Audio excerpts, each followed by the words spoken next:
Gérard est pré-collecteur d'ordures depuis plus de 8 ans. Marié et père de 2 enfants, ce métier lui permet de s'occuper de sa famille. Ce métier, ce n'est pas un problème pour moi parce que déjà même il paie école privée pour les 2 enfants. Donc ce n'est pas un problème pour moi.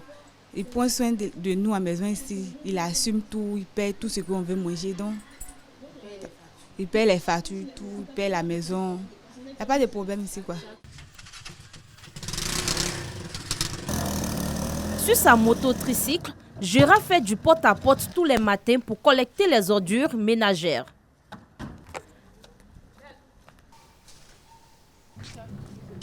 Avec son apprenti, Gérard Lebrouwer fait du ramassage d'ordures son métier à temps plein. Un métier hérité de son grand frère. C'était dans la famille. Il y avait mon grand frère qui était le dévancier. Chaque vacances, on venait aider le grand frère. On venait l'aider et on a pris goût dans la chose.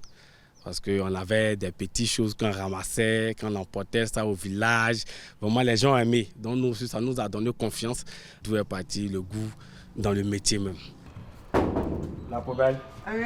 Chaque fin du mois, Gérard reçoit en moyenne 5 000 francs CFA par ménage. Ils sont très utiles.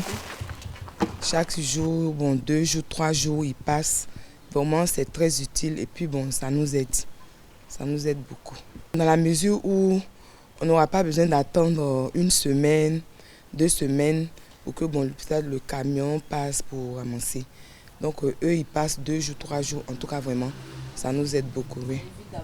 Oui, ça évite d'avoir les odeurs dans le quartier, les moustiques. L'homme se qualifie ambassadeur de la propreté. Il rencontre tout de même des difficultés.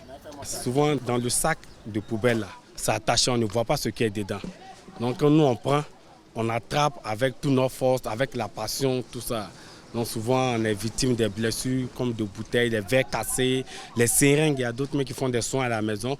Ils enlèvent les seringues, les mettent dans les chasses, ils attachent. Donc souvent aussi, on est victime de ça. Ça nous pique, ça nous déchire. Et puis il y a l'eau aussi de la poubelle, c'est l'acide. Donc souvent, quand ça passe sur nos corps, qu'on n'arrive pas à vite contacter ça, ça nous démange et au fur et à mesure, ça laisse des plaies. Souvent, comme nous sommes aussi dans la circulation, il y a des accidents aussi qu'on rencontre. Mais on ne peut pas s'en passer, c'est notre métier. C'est notre métier, donc on le fait malgré ces difficultés. Des difficultés rencontrées aussi par Maxime, un autre éboueur. Âgé de 54 ans, il exerce ce métier depuis plus de 25 ans, soit plus de la moitié de sa vie dans les ordures. J'ai fait ce travail depuis 1996, ça me fatigue. Ça rentre dans mon nez, ça me fatigue. Souvent, étant malade, tout mon corps me gratte. Mais c'est obligé de faire pour nourrir mes familles. Malgré ces difficultés, le service de Maxime est un soulagement pour les riverains. Autrefois, ces riverains déversaient leurs ordures dans la lagune. Dans le temps, on le jetait dans la lagune, mais puisque ça polluait la lagune, le chef du village a demandé à ce qu'on nous envoie des bacs. Et les femmes, pour l'envoyer jusqu'au bac, c'est un peu loin. Elles peuvent laisser jusqu'à 1 semaine. Une fois que ce n'est pas rempli, et ça reste. Il nous arrange beaucoup.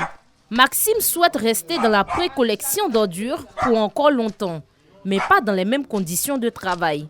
Je n'ai pas une moto taxi. Il faut essayer de faire à côté. Voilà. Si je me repose aussi, il n'y a pas quelqu'un qui me donne l'argent pour manger. Nuit et jour, Gérard et Maxime ont les mains plongées dans les ordures.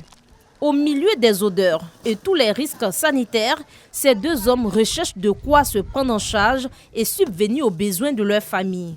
Ces éboueurs sont invisibles, parfois même confondus aux ordures.